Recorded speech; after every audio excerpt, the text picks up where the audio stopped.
कोई रिव्यू समा को सर्व कर नहीं करूंगी। अच्छा तो ये ले। तो इतना देख के तुम समझ ही गए होगे इस वीडियो में हम बात करने वाले हैं कि आप लोगों ने किस तरीके से डीमन स्लेयर्स को रिक्रूट किया था। इवन तो ये चीज हम पहले कवर कर चुके हैं, बट वो 3-4 अलग चैप्टर्स है जिसमें बहुत सारा फलाना धमकाना और भी था। तो इस वीडियो में सिर्फ हम पॉइंट टू पॉइंट बात करेंगे। तो लेट्स स्टार्ट। जब डियाब्लो हेल में पहुंचता है वहां पर जाकर देखते हैं बहुत सारे बेकार से डीमंस और आ चुके हैं वहां पे। इन तभी वैनम डियाब्लो को देखता है, उसकी तरफ आके बोलते हैं कि आज से पहले तो तेरे को देखा नहीं, तू है कौन। एंड उतने में डियाब्लो उसके मुंह पे एक चपेट मार देता है एंड वैनम बेहोश। एंड यहाँ वैनम को अब तक कोई भी नाम नहीं मिला है, वो अब तक एक अननेम डीमन है, बट अननेम डीमन बुलाने से अच्छा हम उसको वैनम ही बुला लेंगे। एंड फिर डियाब्लो बोलता है कि इन सारे बेकार डीमंस को आर्मी में रिक्रूट करके कोई फायदा नहीं होने वाला है, मेरे को शायद अपने पुराने दोस्तों से मिलना चाहिए। आई एम श्योर उनके अंदर वो बात होगी कि वो रिमरू समा को सर्व कर सके। एंड फिर हम देखते हैं कि डियाब्लो जॉन के पास पहुंच जाता है। जॉन उसको बोलते हैं कि तू यहाँ पे क्या कर रहा है नोआर। तो फिर डियाब्लो उसको करेक्ट करता है कि मेरा नाम अब नोआर नहीं है, मेरा नाम डियाब्लो एंड मेरे को एक नाम मिल चुका है। एंड दूसरी तरफ हम देखते हैं कि वैनम को होश आ जाता है, जो सोच रहा होता है कि वो बंदा था कौन। मैंने तो बस सिर्फ हल्का सा देखा था उसकी तरफ, एंड अगर मैं एक ग्रेटर डीमन नहीं होता अभी तक तो मेरा खेल खत्म हो चुका होता। एंड फिर हम देखते हैं जॉन को जिसने बहुत सारे न्यूक्लियर मैजिक सर्कल्स खोल दिए डियाब्लो की तरफ। एंड डियाब्लो को बोल रही होती है तू ऐसे एक्ट मत करके, तू मेरे सुपीरियर है, अगर तेरे को कुछ फेवर चाहिए तो बहुत इज्जत से बात कर मेरे से। एंड फिर हम देखते हैं कि डियाब्लो सिर्फ एक फिंगर के स्नैप में सारे सर्कल्स को डिस्ट्रॉय कर देता है। एंड ये देख के जॉन बहुत ज्यादा शॉक हो जाती है। एंड फिर डियाब्लो उसको बोलता है अगर तू इस लेवल की मैजिक के साथ मेरे को चैलेंज कर रही है, इससे अच्छा तू मुझसे बात ही कर ले। एंड फिर जॉन बोलती है हाँ शायद ये सच है कि मेरे को मैजिक में नहीं हरा सकती। एंड वो डियाब्लो को फिजिकल अटैक कर देती है,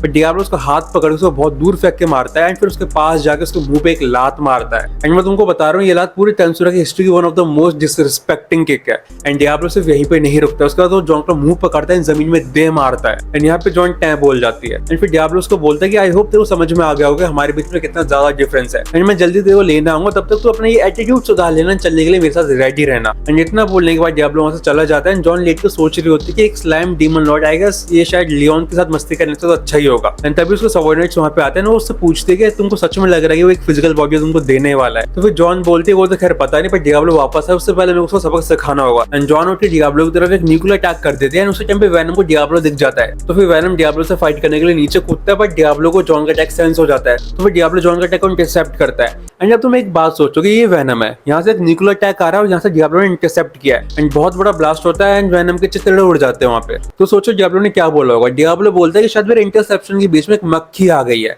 मतलब वैनम ऐसा नहीं कि छोटे मोटे डीमन, वो ग्रेटर डीमन है एंड ग्रेटर डीमन को बस एक मक्खी बोल रहा है डियाब्लो। एंड फिर डियाब्लो निकल जाता है अपने अगले स्टॉप पर जो कि वियोल है। तो फिर वहां पे डियाब्लो जाके उसके एक सबऑर्डिनेट को बोलता है कि मेरे पास तेरे मास्टर के लिए बहुत अच्छा ऑफर है, बट वो बोलता है शायद मेरी मास्टर अभी बिजी है। एंड पीछे से वियोले बोलते हैं कि हाँ मैं बिजी हूं, देखो दिखाई नहीं दे रहा एंड तुम मेरे को इस मोमेंट पे डिस्टर्ब मत करनो यार। एंड तभी डियाब्लो उसके मुंह के पास जाके बोलता है कि शायद मैंने सबको बताया था कि मेरे को डियाब्लो बोलते हैं, इतनी सी बात समझ में नहीं आती है। एंड फिर वियोले बोलते हैं तो इस बार क्या चाहिए, जो भी चाहिए जल्दी बोलना, मैं बिजी। तो फिर डियाब्लो बोलता है कि मिनियंस को टॉर्चर करने का काम तो अपने ऑफिशियल्स को दे देना जो वहां पे खड़े हैं, आई एम श्योर कि वो ये काम अच्छे से कर लेंगे।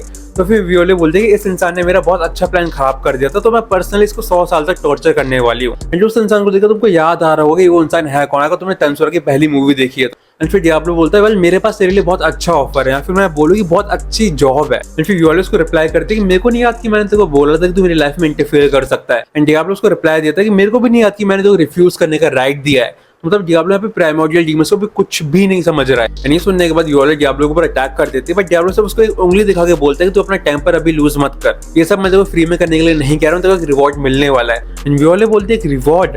एंड उसके बाद वियोले के सबऑर्डिनेट्स उससे पूछते हैं कि यू थिंक ये सच बोल रहा है कि तुमको एक फिजिकल बॉडी देगा। एंड वियोले रिप्लाई करती है Diablo is the last person इस पे वो ट्रस्ट करने वाली है, बट सच में वहां पे कोई ऐसा इसने डियाब्लो को नाम दिया है। एंड फिर हम देखते हैं कि डियाब्लो व्हाइट प्राइमोर्डियल के पास जा रहा होता है, उसी टाइम पे वैनम को डियाब्लो दिख जाता है। तो वैनम भागा भागा आता है, डियाब्लो में बहुत सारे फिजिकल अटैक्स करता है, बट डियाब्लो बस उनको आराम से डॉज करते करते सोच रहा होता है कि वियोले जॉन तो बहुत आराम से मान गए, बट ये ब्लैंक बहुत आसानी से नहीं मारने वाले कि ये बहुत ज्यादा स्मार्ट है। एंड ये सब करते करते पता है डियाब्लो का रिएक्शन क्या था। मतलब यहाँ से वैनम अटैक कर रहा है, डियाब्लो इज लाइक हाँ वो दोनों तो मान गए बट शायद ब्लैंक नहीं मानेगी, ब्ला ब्ला ब्ला। उसके बाद वैनम को चिल्ला के बोलते हैं कि मेरी तरफ देख तो ले। एंड डियाब्लो तब उसके थप्पड़ मार के दोबारा से दूर फेंक देता है। एंड फिर हम देखते हैं कि डियाब्लो ब्लैंक की टेरिटरी में खड़ा है, बहुत सारे डीमंस को उसने लाश बना दिया है। एंड तभी वहाँ पे ब्लैंक एक सबऑर्डिनेट आता है जो वो देख के बोलता है कि हो क्या रहा है यहाँ पे। एंड तभी डियाब्लो उसको देख के बोलते हैं कि फाइनली कोई ऐसा है जिसके साथ मैं बात कर सकता हूँ। एंड वो उसको बोलता है कि तू मेरे को ब्लैंक के पास लेके चलेगा। एंड फिर वो सबऑर्डिनेट सोचता है अगर मैंने उसको मना किया तो मैं भी इन लाशों में से एक बन जाऊंगा, एंड अगर मैं लेके चला गया तो फिर ब्लैंक मेरे को बहुत ज्यादा पनिशमेंट देगी।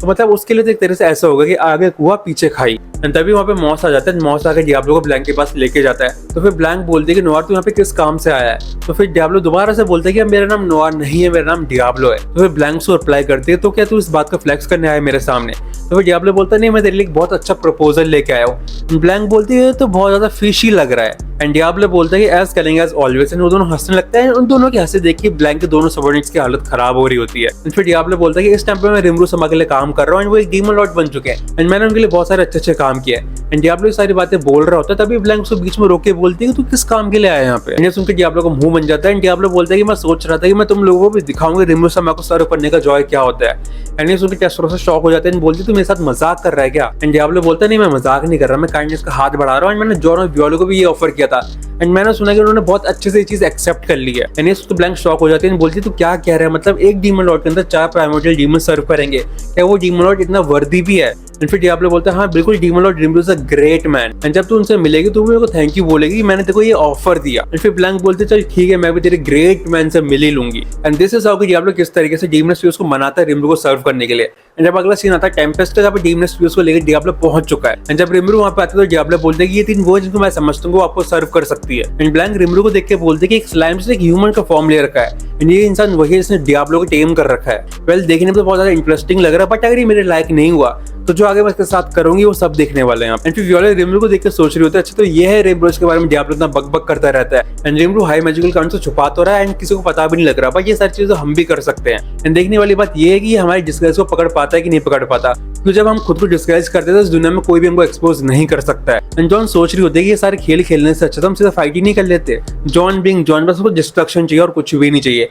बट इन सारे डीमन स्लेयर्स को ये नहीं पता कि रिमरू के पास रफाएल है एंड रफाएल रिमरू को तुरंत बता देते कि ये तीनों आग डीमन है जो कि अपने मैजिकल काउंट को छुपा रहे हैं। इन लोगों ने अपने लिए एक टेम्पररी बॉडी मैनिफेस्ट कर रखी है। एंड जैसे रिमरू ये चीज उन तीनों को बोलती है वो तीनों शॉक हो जाती है, एक नजर में से हमको पहचान लिया। एंड तभी डियाब्लो उसके रिमरू से माफी मांगता है, ये तीनों आपकी पावर्स पे डाउट कर रहे थे तो मैंने कोई टेस्ट करने का मौका दे दिया था। एंड ये सब देखकर जॉन सोच रही होती है कि हमको पहचानने के बाद भी वो हमसे डर नहीं रहा है, फिर हमसे कोई फेवर नहीं मांग रहा, और ये डियाब्लो को भी बिल्कुल नॉर्मल सबऑर्डिनेट की तरह ट्रीट कर रहा है। एंड तभी ब्लैंक आगे आगे बोलते हैं nice to meet you, but मेरे पास अनफॉर्चुनेटली इस टाइम पे कोई नाम नहीं है, बट मैं और मेरे दोस्त और डीमंस तुमको सर्व करने के लिए बिल्कुल रेडी है। एंड मैं तुम्हारे कीन इनसाइट से बहुत ज्यादा इंप्रेस हो गई, मेरा दिल धक धक कर रहा है। ब्लैंक के पीछे पीछे जॉन और वियोला दोनों बोलती हैं कि मैं और मेरे दोस्त और डीमंस भी तुमको सर्व करने के लिए बिल्कुल रेडी है। तो फिर रिमरू उन तीनों को बोलता है कि वेलकम टू टेम्पेस्ट एंड आज से तुम लोग डियाब्लो के अंडर काम करोगी। एंड ये सुन के वो तीनों काफी ज्यादा खुश हो जाती है। एंड इसके बाद लैब्रिंथ में जाकर रिमरू सबको नाम दे देता है। ये सब देखे डीनो वहाँ पे बहुत ज्यादा शॉक हो जाता है, क्योंकि डीनो भी उस टाइम पे टेम्पेस्ट में आया होता है।